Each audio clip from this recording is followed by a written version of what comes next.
Il y a un an, le régime de Bachar al-Assad volait en éclats sous l'offensive d'une coalition islamiste après 14 ans de guerre civile meurtrière et dévastatrice. Depuis, les sanctions internationales ont été levées, mais le pays peine à se rassembler. En exil à Moscou, l'ancien dirigeant s'astreint, lui, à la discrétion. Le récit de Sophie Goldstein. Ils sont des milliers place des Omeyyades à Damas.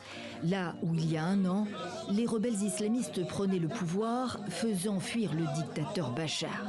C'était la chute des Assad, père et fils, plus d'un demi-siècle de terreur, un régime honni.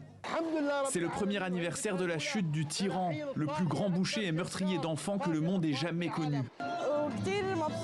Je suis très heureuse. Je sens que c'est ici ma patrie.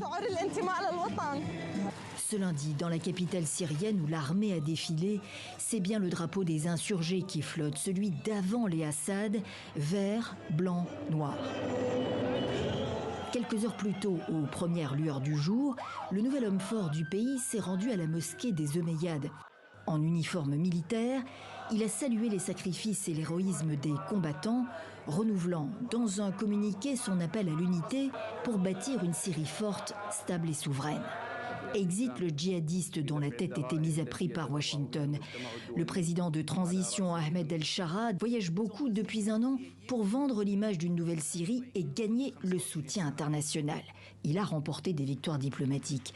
Samedi encore à Doha, il met en avant l'image d'un modéré. Aucun pays n'est sans problème, aucun régime ne bénéficie d'un consensus à 100%. La transition politique sera longue, ajoute le dirigeant syrien qui a placé ses proches à des postes clés.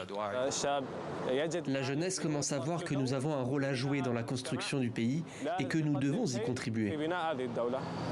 Un pays en devenir, aux défis immenses, agité de tensions intercommunautaires persistantes, une société syrienne qui reste tentée par la dictature.